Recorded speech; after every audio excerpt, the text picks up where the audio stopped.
Hello students, आज हम प्लेटो के साम्यवादी व्यवस्था की धारणा के बारे में डिस्कशन करेंगे। प्लेटो का जो साम्यवाद है वो आदर्श राज्य की नींव को स्थापित करता है और उसका मानना है कि आदर्श राज्य को स्थापित करने में एक तो न्याय व्यवस्था और दूसरा शिक्षा पद्धति जो है वो एक सुनियोजित रूप में स्थापित होना आवश्यक है, जिसके आधार पर एक आदर्श राज्य की स्थापना की जा सकती है। और इसके लिए ये जो प्लेटो का जो साम्यवाद है उसके लिए ये जो लाइंस है, ये जो कोटेशन है, ये बहुत ही सटीक होती है। उसने कहा कि साम्यवाद के बिना विवेक निष्क्रिय हो सकता है, क्षुधा रक्षक को भेड़िया बना सकती है। तो प्लेटो का जो साम्यवाद है, साम्यवादी व्यवस्था है, वो पूरे मनुष्य के या व्यक्ति के विवेक और उसके आत्मनियंत्रण और उसके अनुशासन पर आधारित है। इसलिए प्लेटो का जो साम्यवाद है वो विशेष रूप से, क्योंकि शिक्षा पद्धति जो है वो राज्य द्वारा नियंत्रित है प्लेटो के अनुसार, और दूसरा प्लेटो कहता है कि न्याय व्यवस्था जो है वो उसी आधार पर होनी चाहिए। और दूसरा प्लेटो का मानना है कि जो साम्यवादी व्यवस्था है वो राज्य की सामाजिक व्यवस्था को स्थापित करती है या राज्य की सामाजिक व्यवस्था परिवेश को बताती है। अब उसने माना है कि व्यक्ति जो है वो अपनी निजी संपत्ति, अपने परिवार, इन सब के स्वार्थ में के बीच में अपने अनुशासन को, अपने कर्तव्यों को भूल जाता है। इसलिए प्लेटो का मानना है कि ये संपत्ति और परिवार जो है वो दो बाध्यकारी तत्व हैं आदर्श राज्य की स्थापना में और एक दार्शनिक शासक को बनाने में। तो इसलिए प्लेटो का मानना है कि एक आदर्श राज्य में जो है एक ऐसे सामाजिक व्यवस्था की स्थापना करनी है जो सामाजिक बंधनों से मुक्त हो। ये एक ऐसी स्वच्छंद व्यवस्था की स्थापना कहीं प्लेटो करना चाहता है। फिर सबसे बड़ी बात यह है कि जो प्लेटो का साम्यवाद है वो केवल और केवल अभिभावक वर्ग या संरक्षक वर्ग के लिए है। संरक्षक वर्ग या अभिभावक वर्ग, या हम दूसरे शब्दों में उसको शासक वर्ग भी कह सकते हैं कि वो शासक वर्ग है। फिर उसने माना है कि राज्य की जो पूरी जनता है उसके लिए ये साम्यवादी व्यवस्था नहीं है। और दूसरी बात यहाँ पे कि उसका ये मानना है कि जो सामाजिक व्यवस्था है वह तीसरा वर्ग है, या हम कहें कि वो उत्पादक वर्ग है, जिसका शासन व्यवस्था के कहीं संचालन से कोई संबंध नहीं है। क्योंकि प्लेटो के आदर्श राज्य में 3 वर्ग हैं, सैनिक वर्ग, शासक वर्ग और उत्पादक वर्ग। इसलिए उत्पादक वर्ग के समुचित विकास का प्रबंध या उत्पादक वर्ग कैसे अपने स्किल्स को, कैसे अपनी कौशलता को और अधिक विकसित करेगा, कैसे अपने उस गुण के आधार पर और अधिक आगे बढ़ेगा, उत्पादन की प्रक्रियाओं का निष्पादन और तेजी से करेगा, उसके लिए प्लेटो की शिक्षा पद्धति में कोई समुचित व्यवस्था नहीं की गई है। तो वो वर्ग कहीं ना कहीं उत्पादक वर्ग के रूप में और कहीं रहेगा। तो आलोचना की बात या यहाँ एक सबसे बड़ी कमी की बात कही जा सकती है कि जो प्लेटो का चिंतन है, वो दर्शन है, वो केवल और केवल इस एक शासक वर्ग की ही परमानेंट एक स्थापना करता है, जहाँ जिस राज्य में पतन की कोई संभावनाओं की गुंजाइश न रह जाए। लेकिन जब भी क्रांति आएगी, जब भी परिवर्तन आएगा उस राज्य में, तो इस उत्पादक वर्ग के कारण ही आएगा। और परिवर्तन जो है वो प्रकृति का नियम है, जड़ता प्रकृति का नियम नहीं है। इसलिए प्लेटो का जो ये अभिभावक वर्ग या संरक्षक वर्ग के लिए जो साम्यवादी अवधारणा है, उसका केवल और केवल एक मनोवैज्ञानिक आधार है, एक सैद्धांतिक आधार है, जिसका कोई व्यवहारिक पक्ष जो है वो प्लेटो के इस साम्यवादी अवधारणा में दिखाई नहीं देता। फिर सबसे बड़ी चीज़ की जो प्लेटो का संपत्ति का जो साम्यवाद है, उसने क्योंकि प्लेटो से पूर्व भी एथेंस के और यूनान के नगर राज्यों में ये अवधारणाएं, साम्यवादी अवधारणाएं सैद्धांतिक रूप से कहीं ना कहीं प्रचलित थी। और प्लेटो का जो साम्यवाद है उसका आधार दार्शनिक है। इसलिए प्लेटो जो है वो एक ऐसे दर्शन की, एक ऐसे चिंतन की स्थापना करता है साम्यवाद के द्वारा, जो केवल और केवल संरक्षक वर्ग के आत्मनियंत्रण को, अनुशासन को और उसके कर्तव्यों को ही नियंत्रित करने का एक अपरेटस है या एक मेजरिंग, उसका एक मापक यंत्र हम उसको कह सकते हैं। फिर प्लेटो का जो ये पहला जो साम्यवाद है वो है संपत्ति का साम्यवाद। तो प्लेटो के अनुसार जो है वो साम्यवाद जो है केवल और केवल शासक और सैनिक वर्ग के लिए है, ये सभी नागरिकों के लिए नहीं है। फिर उसने माना कि जो संरक्षक वर्ग है वो संपत्ति का सामूहिक रूप से इसको ग्रहण नहीं करना है। ऐसे नहीं कि संपत्ति सभी की है, संपत्ति सभी की है ये नहीं सोचना है उसको, बल्कि संपत्ति का त्याग करना है, उसको उसे छोड़ना है। दूसरा उसका दार्शनिक आधार है, क्योंकि वो कार्य विशिष्टीकरण के सिद्धांत को स्वीकार करता है, इसलिए प्लेटो का जो ये साम्यवाद है केवल और केवल संरक्षक वर्ग पर ही आधारित है। फिर प्लेटो मानता है कि जो संपत्ति का साम्यवाद है उसका मानना है कि जो शासन है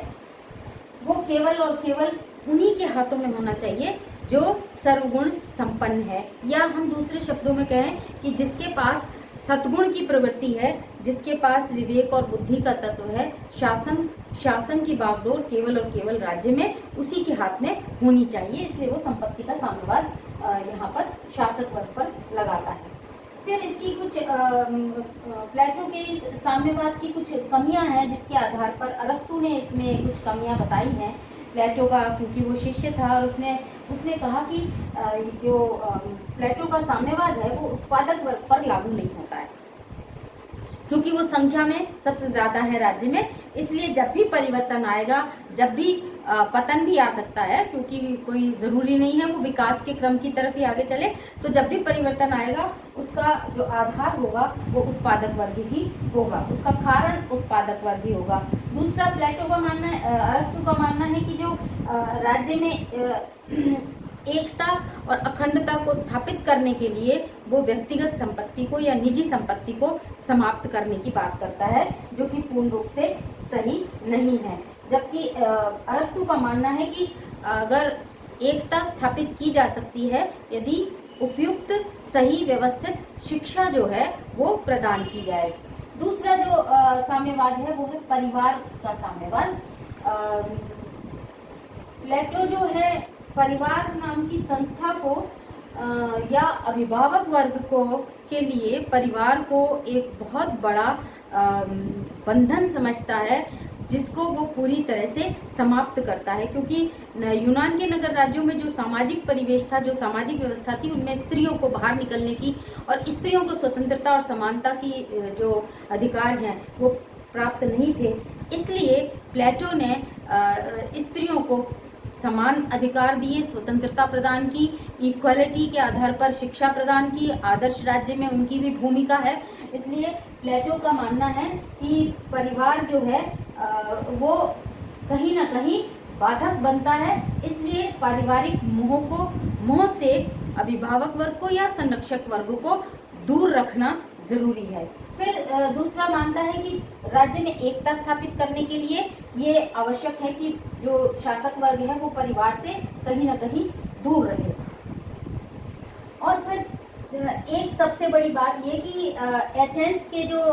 का जो सार्वजनिक जीवन था, क्योंकि एथेंस और स्पार्टा के नगर राज्यों में जो चीजें प्रचलित थीं उस समय, उन्हीं के आधार पर प्लेटो ने अपने चिंतन को एक स्वरूप प्रदान किया।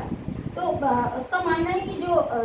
एथेंस के नगर राज्य में, एथेंस में सार्वजनिक जीवन में पुरुषों तक ही सीमित था, स्त्रियों का प्रवेश वर्जित था, जैसे मैंने बताया।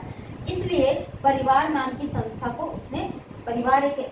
ऐसा स्थान है जिसका उसने जिक्र किया कि वहाँ व्यक्ति की सारी प्रतिभाओं का, उनके गुणों का हनन होता है, ह्रास होता है। तो एक प्रकार से उसने स्त्रियों को परिवार के नाम की संस्था, जो एक बेसिक इकाई है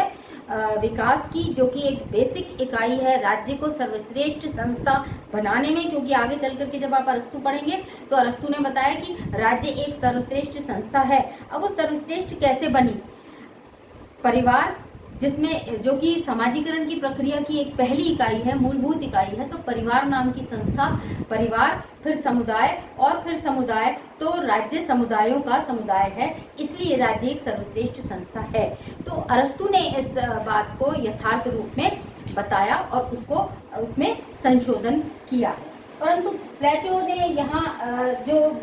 स्त्रियों को पूर्ण रूप से जो परिवार से जो मुक्त किया है, सामाजिक परिवेश में जो एक ऐसा स्वच्छंद वातावरण प्रस्तुत किया है, क्योंकि उसका मानना है कि जो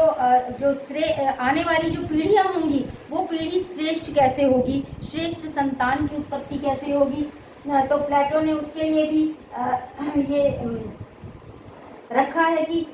यदि स्त्री पुरुष जो है वो संबंध भी स्थापित करते हैं तो वो कहीं ना कहीं राज्य के हित में ही होना जरूरी है, क्योंकि राज्य में जो पीढ़ी, नई पीढ़ी और पीढ़ी के बाद दूसरी पीढ़ी आएंगी वो भी श्रेष्ठ नस्ल की होनी चाहिए। तो वो नस्ल की बात करता है कि श्रेष्ठ नस्ल कैसे पैदा हो सकती है, वो उस आधार पर परिवार का जो साम्यवाद लगा रहा है। तो इसलिए उसने ये जो साम्यवाद है, क्योंकि ये सामाजिक परिवेश को बिल्कुल ख़त्म करता है, सामाजिक व्यवस्था को ख़त्म करता है, इसलिए ये प्लेटो का जो परिवार का जो साम्यवाद है, ये केवल और केवल एक ऐसा काल्पनिक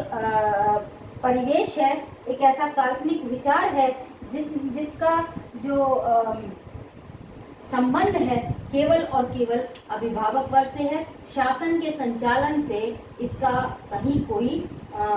शासन व्यवस्था के संचालन से इसका कोई संबंध नहीं है, क्योंकि वो कहता है कि आदर्श राज्य के संचालन में, शासन व्यवस्था को बनाने में और कहीं ना कहीं इसको राज्य के में किसी भी प्रकार का परिवर्तन न आए, इसलिए ये आवश्यक है कि ये संपत्ति और ये परिवार दोनों पर क्रॉस लगा दिया जाए। तो सबसे बड़ी आलोचना यही है प्लेटो के इस साम्यवादी अवधारणा की कि वो केवल और केवल शासक वर्ग पर ही शासक वर्ग पर ही ये दोनों से नियंत्रण करता है और व्यवहारिक पक्ष जो है वो इसका बहुत ही सटीक नहीं है और न ही ये एक आदर्श राज्य में एक कोई व्यवहारिक स्थिति या एक ऐसे परिवेश को प्रस्तुत करता है। तो ये जो साम्यवादी प्रक्रिया है ये पूर्ण रूप से सही नहीं है, और क्योंकि शासन व्यवस्था के संचालन से इसका कोई संबंध नहीं है, जबकि प्लेटो की शिक्षा पद्धति में वो 15 वर्ष तक केवल और केवल एक व्यवहारिक ज्ञान की बात करता है और वो व्यवहारिक ज्ञान उसकी एकेडमी में ही देता है। वहाँ भी राज्य में रह करके राज्य में उत्पन्न होने वाली समस्याओं और दूसरी चीज़ों से वो कोई अवगत नहीं होता है उसका दार्शनिक शासक। तो इसलिए प्लेटो का यह चिंतन, ये दर्शन जो है वो कहीं ना कहीं एक काल्पनिक ज़्यादा लगता है, यूटोपिया